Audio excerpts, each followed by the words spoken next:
Hello student, welcome again in the ninth lecture of number system. In this lecture we are going to solve some question regarding the second property of rational number. Means in the last video we are discussing about the special characteristics of rational number. So there is two characteristics mainly we study in the previous lecture. So on the first property we already done some question, and the most important thing and most important question which come regarding this chapter from the property 2. So uh, let's discuss the question. See student, हम बात कर रहे थे special character of rational number की, जिसमें हमने दो characteristics पढ़े थे. पहला कि इफ़ एनी रेशनल नंबर, ठीक है, सही, any rational number can be express in a form of terminating decimal और नॉन टर्मिनेटिंग डेसिमल.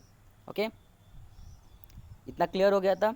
दूसरा प्रॉपर्टी क्या पढ़े थे हम लोग कि दूसरी प्रॉपर्टी थी कि कोई भी डेसिमल एक्सपेंशन अगर दिया है, हाँ, कोई भी डेसिमल एक्सपेंशन अगर गिवन है और वो टर्मिनेटिंग है, ठीक है, अगर वो टर्मिनेटिंग है और नॉन टर्मिनेटिंग भी थ्री करिंग है तो उसे हम लोग ए बाई बी के फॉर्म में कन्वर्ट कर सकते हैं. ठीक है, जहाँ पर B not equal to zero और ए बी इंटीजर होता है. इतनी बात समझ में आ रही? तो हम लोग कल के लेक्चर में इस वाले टॉपिक पे तो क्वेश्चन कर लिए थे.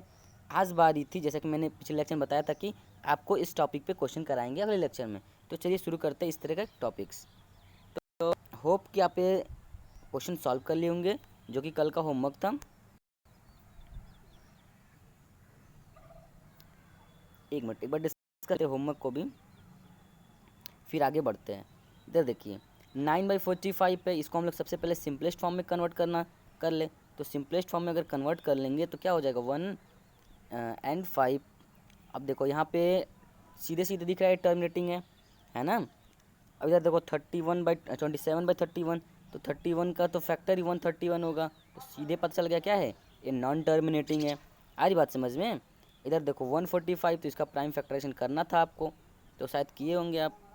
तो देखिए 5 से इधर हम करते हैं तो इधर 2 टाइम्स में 10 एंड 9 टाइम्स में 45, सही ना.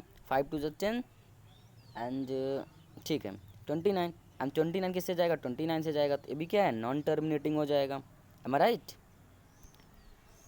ठीक है, अगर कैलकुलेशन मिस्टेक हुई हो तो फिर, ऐसे कैलकुलेशन मिस्टेक नहीं है. अच्छा, यहाँ पे 64 को देख लेते हैं.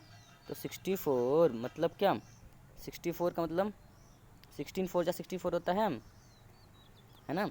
अब इसको हम लोग क्या लिख सकते हैं, 2 × 2 × 2 लिख सकते हैं, है ना. और इसको क्या लिख सकते हैं, 2 × 2 लिख सकते हैं. M I right? तो सारा 2 आ गया. तो हम लोग क्या पढ़े थे कि सिर्फ 2 हो, हम, या फिर सिर्फ 5 हो, या 2 and 5 हो, है ना. 2 and 5 हो, तो यहाँ पे सिर्फ 2 है तो भी ये क्या है, टर्मिनेटिंग है. आधी बात समझ में? इस तरफ 28 का देख लेते हैं. तो 28 का मतलब क्या, 7 × 4, है ना. अब इसको हम लोग क्या लिख सकते हैं, 7 × 2 × 2, एम राइट. बट यहाँ पे हमें 7 आ गया तो सीधे क्या हो जाएगा, ये नॉन टर्मिनेटिंग फॉर्म हो जाएगा. होप कि आपको समझ में आ गया होगा. कोई डाउट है इतने तक? अभी भी कोई डाउट नहीं? चलिए आगे बढ़ते हैं. ठीक है, तो पिछले लेक्चर में हम लोग डिस्कस कर लिए थे कि अगर डेसिमल एक्सपेंशन में कन्वर्ट करना होगा तो हम लोग डिवाइड करके कर लेंगे. ठीक है, आज का जो लेटेस्ट मतलब कि जो क्वेश्चन करना है इस पर करना है. ध्यान से देखना और समझने की पूरी कोशिश करना. वीडियो को ध्यान से देखोगे तो ही चीज़ें समझ में आएंगी. ठीक है, तो शुरू करते हैं. Express the given decimal expansion in form of A by B. क्या बोल रहा है, गिवन एक्सपेंशन है, डेसिमल एक्सपेंशन दिया हुआ है, उसको ए बाई बी के फॉर्म में कन्वर्ट करना है. Am I right? और ए बी क्या है, इंटीजर है, where A and B are integer, B not equal to zero. बात समझ में आई क्या? ठीक है, मतलब कि एक गिवन एक्सपेंशन है और उसको हम लोग ए बाई बी के फॉर्म में कन्वर्ट करना है. ऑल राइट, चलिए. तो सबसे पहले हमारा क्वेश्चन क्या दिया कि 0.666, ये क्या है हमारा, एक non terminating and repeating decimal expansion है जिससे हमें ए बाई बी के फॉर्म में कन्वर्ट करना है. बहुत ही सिंपल है, बहुत सिंपल लॉजिक से हम इसको समझाने की कोशिश करेंगे. सारे स्टेप्स बाई स्टेप्स इसको सॉल्व करेंगे, क्वेश्चन आराम से आंसर आ जाएगा. तो स्टेप्स पे फोकस करना. चलिए, तो सबसे पहला स्टेप क्या है हमारा कि हम इसको क्या कर लें, जो हमारा गिवन एक्सपेंशन है उसको एक्स सपोज कर ले, हाँ, और इसको हम बोल दें क्वेश्चन नंबर 1. इतनी बात समझ में आई? ठीक है, अब करना क्या होता है बाबू कि ये जो हमारा डेसिमल है, ठीक है, हम ट्राई करते हैं कि जो डेसिमल हमारा है इसको कहाँ ले जाना, इसको जस्ट बिफोर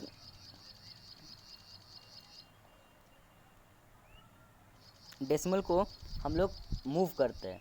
अब यहाँ पे एक डिजिट रिपीटिंग है ना, तो हम लोग 10 से मल्टीप्लाई करेंगे। यहाँ पे बात को समझो, यहाँ पे x है इक्वल टू 0.6 बार, 0.6 बार है, अच्छी बात है। अब इसमें हम लोग क्या करेंगे, 10 से मल्टीप्लाई करेंगे, इसमें 10 से मल्टीप्लाई करेंगे क्वेश्चन नंबर 1 में, ठीक है। इसमें 10 से मल्टीप्लाई करने से क्या होगा, हमें मिल जाएगा इक्वेशन, ये वाला इक्वेशन मिल जाएगा हमको 10x, ठीक है। x क्या मिल जाएगा हमको, 10x मिल जाएगा, और इधर हो जाएगा 6.6। अच्छा 6.6 क्यों एक बता देते हैं आपको, 5.2 अगर बोले आपसे इंटू करने के लिए 10 तो क्या होता है 52 हो जाता है। मतलब कि मल्टीप्लाई करते समय जो डेसिमल होता है किधर मूव करता है, राइट की तरफ मूव करता है, तो वही वहाँ पे। तो हमें तब 10 से मल्टीप्लाई कर लिए तो हमें क्या मिला, इतना मिल गया। अच्छा अब इस मल्टीप्लाई करने से हमें फ़ायदा क्या हुआ कि अब सब्ट्रैक्ट कर देंगे हम लोग, ठीक है, सब्ट्रैक्ट कर देंगे किसको, फर्स्ट वाले को सेकेंड में से, तो हमें क्या मिल जाएगा, हमें मिल जाएगा ये जो 0.6 है, मतलब कि जो रिपीटिंग डेसिमल एक्सपेंशन था वो टर्मिनेट हो जाएगा। क्या हो जाएगा, टर्मिनेट हो जाएगा, मतलब कि ख़त्म हो जाएगा।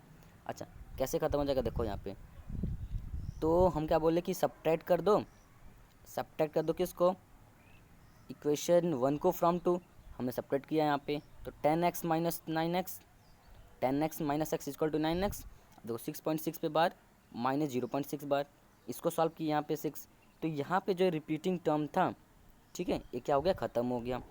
क्या हो गया, ख़त्म हो गया। इसी को ख़त्म करने के लिए हम लोग क्या किए हैं, 10 से मल्टीप्लाई किए हैं, ठीक है। हमें इसी जो क्या बोलते हैं हमारा जो रिपीटिंग टर्म है इसी को हम लोग टर्मिनेट करने की कोशिश करते हैं। अब इधर टर्मिनेट हो गया तो हमारा सिंपल क्या हो गया, यहाँ पे एक इक्वेशन मिला जो क्लास 8 में हम लोग लीनियर इक्वेशन पढ़े थे, इसको सॉल्व कर लेते हैं।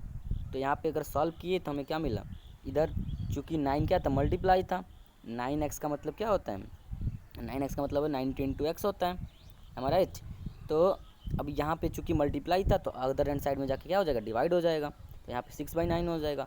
अगर इसको हम लोग 6/9 को सिंपलेस्ट फॉर्म में करें, इसको सिंपलेस्ट फॉर्म में करें तो 2/3 मिल जाएगा, और ये क्या हो जाएगा, हमारा रेशनल नंबर हो जाएगा, रेशनल नंबर हो जाएगा, है ना, रैट नहीं है, रेशनल नंबर है, ठीक है। अच्छा और क्योंकि देखो यहाँ पे हमको a/b के फॉर्म में चाहिए होता तो a/b के फॉर्म में हमको मिल गया। यहाँ पे क्या है, A B rational number, B rational number, B not equal to 0, तो हमारा मिल गया ना रिक्वायर्ड आंसर। अच्छा 1 मिनट आपको दिखाते हैं, इधर देखो दिख रहा है, हम तब 2/3 को डिवाइड किए थे, मतलब कि इसका हम डेसिमल एक्सपेंशन निकाले तो यही आया था ना। अब देखो इसको हम लोग अगर कन्वर्ट कर दिए तो भी तुम्हारा आंसर वही आया। समझ में आ रहा है क्वेश्चन क्या था, ठीक, चलो होप कि समझ में आ रहा होगा। इसी तरह का और क्वेश्चन है बिल्कुल, ठीक है। तो अब इसमें देखो क्या है कि 0.2727, तो यहाँ पे 27 रिपीट कर रहा है, मतलब किसका लेंथ ऑफ पीरियड कितना है, 2 है ना, मतलब किसमें रिपीटिंग टर्म्स कितने हैं, 2 टर्म्स है रिपीटिंग टर्म्स। तो जहाँ पे देखो पिछले बार में क्या था, एक रिपीटिंग टर्म था, हम लोग 10 से मल्टीप्लाई किए थे, ओके। यहाँ पे 2 रिपीटिंग टर्म है तो हम 100 से मल्टीप्लाई करेंगे, है ना।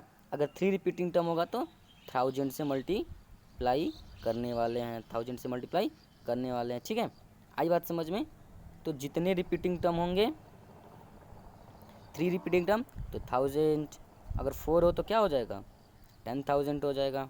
समझ में आ रही बात, तो ये टेक्निक है, ठीक है। अगर सिंपली इस तरह गिवन हो तो, ठीक है, कहने का क्या मतलब है कि अगर यहाँ पे 2 डिजिट है तो हम 100 से मल्टीप्लाई करेंगे, बट अगर 2.71 पे बार होता तो हम लोग मल्टीप्लाई जो यहाँ पे 100 से किए हैं इसी को हम लोग 1000 से करते हैं। कब, तब यहाँ पे 3 पीरियड्स का रिपीटिशन होता तब, ठीक है। तो सेम उसी तरह प्रोसेस इसमें भी करेंगे। सबसे पहले क्या कर लिए, एक्स को हम लोग सपोज कर लिए, जो गिवन एक्सपेंशन है उसको एक्स सपोज कर लिए, इक्वेशन 1। फिर क्या कर दिए, पीरियड हमारा 2 था तो 100 से मल्टीप्लाई कर दिए, 100 से मल्टीप्लाई करने पे क्या हो गया, 27 एक साइड में चला गया, ठीक है। ठीक, अब यहाँ पे अब आसानी से हम लोग तब सब्ट्रैक्ट करेंगे तो टर्मिनेट हो जाएगा। टर्मिनेट करने के लिए हम लोग कोशिश करते हैं कि मल्टीप्लाई करने का। आ रही बात समझ में, बिल्कुल। अच्छा अब 99x इक्वल टू 27, एक्स को इधर छोड़ देते हैं, 97 को अदर साइड, 99 को अदर हैंड साइड ले गए तो 27/99 मिला। इसको हम लोग सिंपलेस्ट फॉर्म में किए, 3/11 मिला, 3/11 हमारा रिकॉर्ड आंसर हो गया। होप कि इसमें कोई डाउट नहीं रहा होगा। ठीक है, अब देख लेते हैं एक बार आपको। अब देखो 3/11 का भी हम लोग का देखो एक्सपेंशन किए थे, क्या मिला था हम लोग का 3/11 का, ये 0.2727 मिला था, सही है ना। चलिए इसी में एक तरह से एक और क्वेश्चन आता है, इसमें थोड़ा सा ध्यान देना होता है। तो पिछले 2 क्वेश्चन समझ में आए, अब इस पर देखा जाए।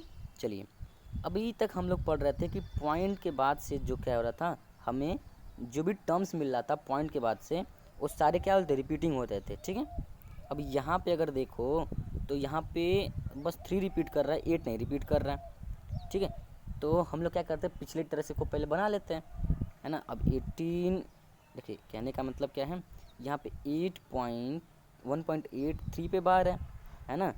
और पहले क्या होता था, हमारे पॉइंट के बाद जितने डिजिट होते सब पे बार होते थे, सब पे बार होते थे, बट यहाँ पे ऐसा नहीं है, यहाँ पे बस 3 पे बार है। आधी बात समझ में। तो हम लोग क्या करेंगे, सबसे पहले इस जो डेसिमल है इसको उठा के यहाँ पे कर देंगे, जो कि क्या हो जाएगा, जो हमारा पॉइंट के इस साइड होगा वो हमारा सेफ हो जाएगा। मतलब एक मिनट, क्या बोलना चाह रहे हैं हम, पॉइंट के जो राइट हैंड साइड में होगा वो सिर्फ क्या हो जाएगा, रिपीटिंग डेसिमल एक्सपेंशन हो जाएगा, मतलब कि बार वाला टर्म डेसिमल के राइट साइड में हो जाएगा। बात समझ में आ रही है, अभी क्वेश्चन करके बताते हैं। ठीक, तो सॉल्व करते हैं इसको, फिर वहाँ समझाते हैं। चलो यहाँ पे देखो, सबसे पहला वही स्टेप, जो भी गिवन एक्सपेंशन था उसको एक्स के इक्वल मान लिया हम, इक्वेशन 1 बोल दिए, इसमें कोई दिक्कत नहीं होना चाहिए। तीनों स्टेप में ये पहले यही किए थे। अब हम लोग इसमें सबसे पहले क्या करेंगे कि ये जो डेसिमल है बच्चा, इसको हम लोग ऐसा मूव करेंगे कि ये रिपीटिंग टर्म ना जहाँ पे बार लगा उसके पहले आ जाए। तो अगर हम इसमें 10 से मल्टीप्लाई कर रहे हैं तो बार के पहले आ जाएगा। ठीक है, तो अगर इक्वेशन 1 को हम 10 से मल्टीप्लाई किए तो हमको क्या मिल जाएगा, 10x = 18.3 मिल जाएगा, 18.3 पे बार मिल जाएगा। ठीक, अब देखो वाला टर्म आ गया, पिछले टर्म पॉइंट के बाद से बार वाला था, है ना। तो ये हमारा एक लेटेस्ट क्वेश्चन बन गया, मतलब पिछले फॉर्म में कन्वर्ट हो गया। ठीक, अब पिछले फॉर्म में कन्वर्ट हो गया, मतलब कि पिछले क्वेश्चन जैसे बन गया, तो पिछले क्वेश्चन जैसे हम लोग क्या बोलते हैं, यूज़ भी करते हैं स्टेप्स। तो हमें क्या करना होता था, एक बार 3 है ना यहाँ पे, एक बार यहाँ पे देखते हैं, यहाँ पे जो लेंथ ऑफ पीरियड क्या है 1 है, तो हम लोग 10 से मल्टीप्लाई करना होता था। ठीक है, तो मल्टीप्लाई करते हैं, तो इस इक्वेशन में हम लोग क्या किए, 10 से मल्टीप्लाई कर दिए, 10 से मल्टीप्लाई कर दिए, तो हमें 100x = 183.3 पे बार मिल गया। इतनी बात समझ में आई क्या, है ना। ऐसा क्यों किए, इसी 3 को टर्मिनेट करने के लिए। अगर ऐसे सब्ट्रैक्ट कर, देखो यहाँ पे एक बार थोड़ा सा टाइम लेते हैं आपका। अब देखो यहाँ पे 8.83 बार था, ठीक है ना। अभी यहाँ पे अगर माइनस करते हम लोग 3 बार को, तो हम लोग सब्ट्रैक्ट नहीं कर पाते। ठीक, इसको सब्ट्रैक्ट नहीं कर पाते। आई बात समझ में, सब्ट्रैक्ट करना थोड़ा सा मुश्किल हो जाता, तो इसलिए हम लोग क्या किए, जैसे कि अब यहाँ पे देखो 0.833333 है, कंटिन्यूस टर्म तक जा रहा है यहाँ पे। अब देखो यहाँ पे क्या है 33333, ये भी इनफाइनाइट मिनट टर्म जा रहा है ना। तो अगर आप बोल लो कि इसको कैंसिल कर दे और 8 - 3 = 0.5 कर देते, बिल्कुल गलत हो जाता है। ठीक है, ये सोल्यूशन गलत हो जाता है, इसलिए हम लोग क्या करते हैं, इसको टर्मिनेट करने की कोशिश करते हैं। ठीक, अब यहाँ से हम लोग अगर इस फॉर्म में कन्वर्ट कर लिए, तो अब यहाँ से हम लोग सब्ट्रैक्ट करेंगे तो ये माइनस हो जाएगा। क्यों, क्योंकि अब जो पॉइंट के बाद से ये भी 3 बार है, अभी 3 बार है, तो 3 बार - 3 बार कैंसिल हो जाएगा। अब कैंसिल हो जाएगा, पहले कैंसिल होना थोड़ा सा सही नहीं होता है। ठीक, तो सब्ट्रैक्ट कर लिए हम लोग। यहाँ पे देखो ये फॉर्म था, इस फॉर्म से अब क्या करते हैं, इसके बाद से हम लोग सब्ट्रैक्ट करते हैं इसको टर्मिनेट करने के लिए इसको। तो हम लोग क्या कर दिए, इसके लिए सब्ट्रैक्ट कर दिए 2 को फ्रॉम थर्ड सब्ट्रैक्ट किए, तो 100x - 10x जिसको 90x मिलेगा, इधर 183.3 - 88.3 पे बार। ठीक है, अब इसको सब्ट्रैक्ट करोगे तो 65 नहीं 165 मिलेगा यहाँ पे। ओके, यहाँ पे क्या मिलेगा, 165 मिलेगा। फिर आगे का प्रोसेस आपको पता ही है, इसको हम लोग ट्रांसफर कर दिए इस साइड, 65/90 बना, इसको सिंपलेस्ट फॉर्म में किए 11/6 बन गया। तो ये था हमारा रिक्वायर्ड डिस्कशन इस चैप्टर का, इस तरह के क्वेश्चंस का। देखो यहाँ पे 11/6 का डेसिमल फॉर्म आया ना, वही चीज़। तो क्या ध्यान रखना है इसमें सबसे ध्यान देने वाली चीज़ क्या है बच्चा, कि अगर इस तरह का क्वेश्चन होगा तो सबसे पहले क्या करेंगे, ये जो पॉइंट है हम लोग बार के पहले शिफ्ट करेंगे, ओके। उसके बाद से मल्टीप्लाई करेंगे, जैसे कि मैं बताया कि अगर एक पीरियड का रिपीटेशन होगा 1 डिजिट का तो हम लोग 10 से मल्टीप्लाई करेंगे, ठीक है। अगर 2 का होगा तो 100 से मल्टीप्लाई करेंगे, तो ऐसे मल्टीप्लाई कर लेंगे, ठीक है। और उसके बाद से सब्ट्रैक्ट कर देंगे इसको एलिमिनेट करने के लिए। एलिमिनेट हो जाएगा तो हम एक्स की वैल्यू निकाल लेंगे, जो एक्स की वैल्यू होगी हमारी वही क्या हो जाएगी, हमारा रिक्वायर्ड आंसर हो जाएगा, ठीक। तो होप कि आपको वीडियो समझ में आया होगा और आप इसको एंजॉय भी किए होंगे, ठीक है। तो क्वेश्चन देते हैं आपको, सॉल्व करने की कोशिश कीजिएगा।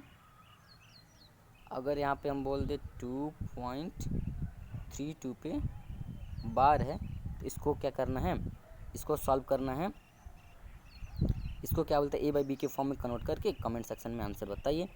वीडियो यूज़फुल रहा हो, अगर कॉन्सेप्ट समझ में आए हों तो लाइक और शेयर करना मत भूलना। Thank you for watching till end, enjoy yourself, study hard and have a better future. Thank you, bye bye.